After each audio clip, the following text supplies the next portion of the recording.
सांसद नवनीत राणा और उनके विधायक पति की जमानत याचिका पर आज सेशन कोर्ट में सुनवाई होगी। पिछली सुनवाई पर उनको राहत नहीं मिल पाई थी। आज सरकारी पक्ष अपना जवाब देगा। उन पर देशद्रोह का भी आरोप लगाया गया है। अमरावती में राणा दंपति के घर के सामने अमरावती पुलिस का 24 घंटे पहरा होगा।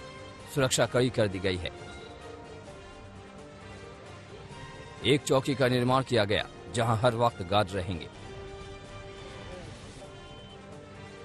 हनुमान चालीसा को लेकर राणा दंपति पर शिव सैनिकों ने 23 अप्रैल को जो हंगामा किया उसमें उनके घर पर पथराव किया गया था।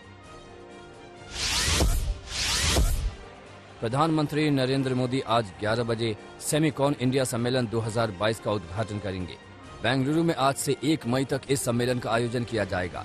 इसका उद्देश्य देश को ग्लोबल सेमीकंडक्टर हब बनाना और यहां चिप डिजाइन और मैन्युफैक्चरिंग के अनुकूल माहौल पैदा करना है।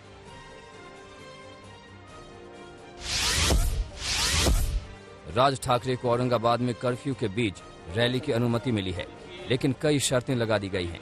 कुल 16 शर्तें लगाई गई हैं। कड़ी शर्तों के साथ 1 मई को ठाकरे को सांस्कृतिक क्रीड़ा मंडल मैदान में बैठक की इजाजत दे दी गई है।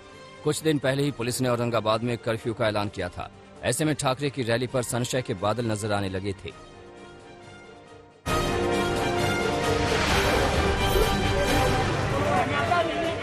झज्जर की एक फैक्ट्री में अमोनिया गैस का रिसाव हो गया। फैक्ट्री के टैंक से निकल रहे पाइप से गैस का रिसाव हुआ। इसके बाद फैक्ट्री स्टाफ और आसपास के क्षेत्र के लोगों को सांस लेने की दिक्कत होने लगी। सूचना के बाद मौके पर अफरा तफरी का माहौल हो गया। सूचना के बाद मौके पर पुलिस पहुंची और फैक्ट्री स्टाफ को बाहर निकाला गया।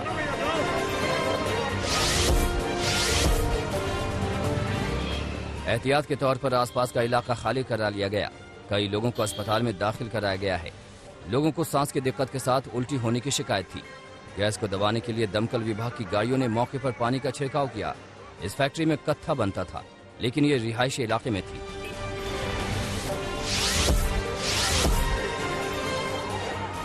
भटिंडा में भरता भाई बस स्टैंड पर भयंकर आग लग गई। आग में 4 बसें खाक हो गई। एक बस में एक कंडक्टर सो रहा था जो जिंदा जल गया। काफी दूर तक आग की लपटें और धुआं देखा गया। माना जा रहा था कि पटाखे से आग लगी। एक के बाद एक बस आग की चपेट में आती गई।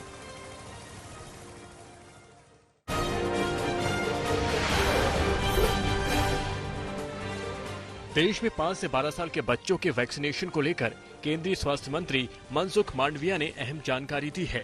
उन्होंने कहा कि 5 से 12 साल के बच्चों के वैक्सीनेशन को लेकर हेल्थ मिनिस्ट्री NTAGI की सिफारिश का इंतजार कर रही है। NTAGI की सिफारिश के बाद ही कोई फैसला लिया जाएगा। इससे पहले भारत के औषधि महानियंत्रक DCGI ने 26 अप्रैल को 6 से 12 साल तक के बच्चों के लिए भारत बायोटेक की कोवैक्सीन को इमरजेंसी यूज की मंजूरी दी थी। प्रधानमंत्री नरेंद्र मोदी मई महीने में 3 देशों के दौरे पर होंगे। वे मई के पहले हफ्ते जर्मनी, डेनमार्क और फ्रांस के दौरे पर होंगे। PM 2 और 3 मई को जर्मनी, 3 और 4 मई को डेनमार्क और 4 मई को फ्रांस के दौरे पर होंगे। ये इस साल की PM मोदी की पहली विदेश यात्रा होने जा रही है।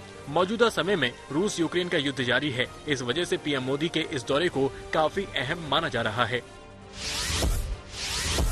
दिल्ली के जहांगीरपुर इलाके में हुई हिंसा मामले में स्पेशल सेल ने एक अहम गिरफ्तारी की है। गिरफ्तार आरोपी का नाम फरीद उर्फ नीटू है, जो कि इलाके का नामी बदमाश है। आरोपी पर कई आपराधिक मुकदमे दर्ज हैं। फरीद उर्फ नीटू को स्पेशल सेल ने कोलकाता से गिरफ्तार किया है। ये मुख्य आरोपी है जिसने भीड़ को उकसाने में अहम भूमिका निभाई थी। कोर्ट ने 1984 के सिख विरोधी दंगे के दौरान सरस्वती विहार में एक मामले में पूर्व कांग्रेस नेता सज्जन कुमार को 1 लाख रुपए के मुचलके पर जमानत दे दी है। साथ ही कोर्ट ने सज्जन कुमार को बिना अनुमति देश न छोड़ने के निर्देश दिए हैं। इस मामले में जमानत मिलने के बावजूद सज्जन कुमार जेल से बाहर नहीं निकल पाएंगे, क्योंकि वे एक अन्य मामले में उम्र कैद की सजा काट रहे हैं। पटना में एक बड़ी वारदात हो गई है, जब एक शख्स ने अपनी तलाकशुदा पत्नी और बेटी की गोली मारकर हत्या कर दी और फिर खुद को भी गोली मारकर अपनी जान ले ली। इस घटना की जांच में पता चला कि पत्नी सचिवालय में नौकरी करती थी। इस पूरे मामले की पटना पुलिस गहन जांच कर रही है। जानकारी में हत्या के पीछे की वजह सामने आई है। वजह दरअसल पारिवारिक कलह और राजीव की अपनी बेटी को अपने पास रखने की जिद थी।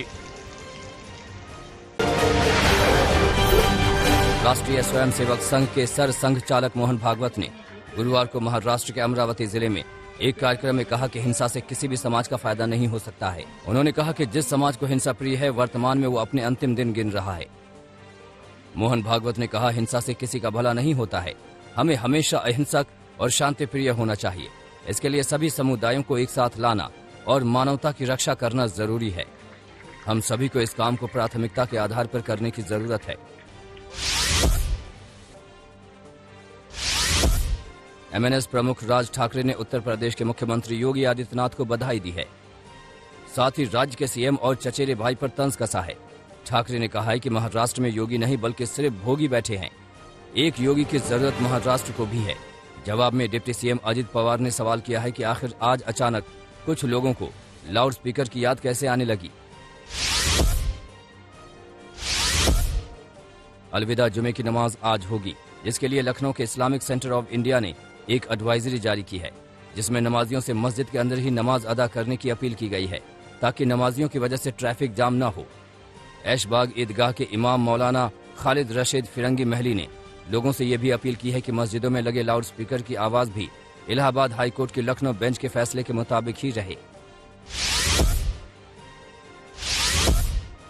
योगी सरकार के निर्देशों के तहत अलीगढ़ में भी धार्मिक स्थलों से लाउड स्पीकर हटाने का काम शुरू हो गया है, जिसके चलते 180 के आसपास लाउड स्पीकर धार्मिक स्थलों से हटाए गए हैं और 900 के आसपास लाउड स्पीकर की आवाज कम की गई है।